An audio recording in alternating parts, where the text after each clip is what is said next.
ನಮಸ್ಕಾರ, ನಾನು ನವಿತಾ ಜೈನ್. ಯಾರು ಹೊಸ BPL ಕಾರ್ಡ್ನ ನಿರೀಕ್ಷೆಯಲ್ಲಿದ್ದೀರೋ ಅವರಿಗೆ ಸರ್ಕಾರ ಒಂದು ಭರ್ಜರಿ ಗುಡ್ ನ್ಯೂಸ್ ಅನ್ನ ಕೊಟ್ಟಿದೆ. ಅದೇನಪ್ಪಾ ಅಂತ ಕೇಳ್ತಾ ಇದ್ದೀರಾ? ಹೌದು, ಈಗಾಗಲೇ ನಮ್ಮ BPL ಕಾರ್ಡ್ ರದ್ದಾಗಿದೆ, ನಾವು ಅರ್ಹ ಫಲಾನುಭವಿಗಳು ಅಂತ ಅಂದುಕೊಂಡವರು, ಜೊತೆಗೆ ನಮಗೆ ಎಲ್ಲಾ ರೀತಿಯ ಅರ್ಹತೆ ಇದೆ, ನಾವು BPL ಕಾರ್ಡ್ ಅನ್ನ ಪಡೆಯೋದಕ್ಕೆ ಯಾವಾಗ BPL ಕಾರ್ಡ್ಗೆ ಅರ್ಜಿಯನ್ನ ಹಾಕೋದಕ್ಕೆ ಅವಕಾಶವನ್ನು ಸರ್ಕಾರ ಕೊಡತ್ತೆ ಅಂತ ಏನಾದ್ರು ಪ್ರಶ್ನೆಯನ್ನ ಕೇಳ್ತಾ ಇದ್ರೆ, ಖಂಡಿತವಾಗ್ಲೂ ಸರ್ಕಾರ ಅದಕ್ಕೆ ಒಂದು ಸಿಹಿ ಸುದ್ದಿಯನ್ನೇ ಕೊಟ್ಟಿದೆ. ಆ ಸಿಹಿ ಸುದ್ದಿ ಏನಪ್ಪಾ ಅಂತ ಹೇಳಿದ್ರೆ, ಈಗಾಗಲೇ ಅಕ್ಟೋಬರ್ ನಲ್ಲಿ ಅರ್ಜಿಯ ಸ್ವೀಕೃತಿ ಆರಂಭ ಆಗುತ್ತೆ. ನೀವು BPL ಕಾರ್ಡ್ಗೆ ಅರ್ಜಿಯನ್ನ ಅಪ್ಲೈ ಮಾಡಬಹುದು.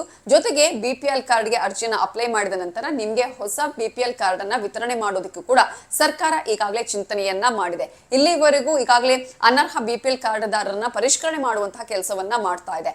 ಅಂತಹ ಸಂದರ್ಭದಲ್ಲಿ ಇದೀಗ ಸರ್ಕಾರ BPL ಕಾರ್ಡ್ ಅನ್ನ ಹೊಂದುವವರಿಗೆ ಯಾರು ಅರ್ಹತೆಯನ್ನ ಹೊಂದಿದಾರೋ ಅವರು ಅಕ್ಟೋಬರ್ ನಿಂದ ನೀವು ಅರ್ಜಿಯನ್ನ ಸಲ್ಲಿಕೆ ಮಾಡಬಹುದು. ಈ ಮೂಲಕ ನೀವು ಆ ಒಂದು BPL ಕಾರ್ಡ್ಗೆ ಬೇಕಾದಂತಹ ಮಾನದಂಡಗಳನ್ನ ಹೊಂದಿದ್ರೆ BPL ಕಾರ್ಡ್ ಅನ್ನು ಕೂಡ ಅಕ್ಟೋಬರ್ ನಲ್ಲಿ ಪಡ್ಕೊಳ್ಳೋದಕ್ಕೆ ಸಾಧ್ಯ ಇದೆ.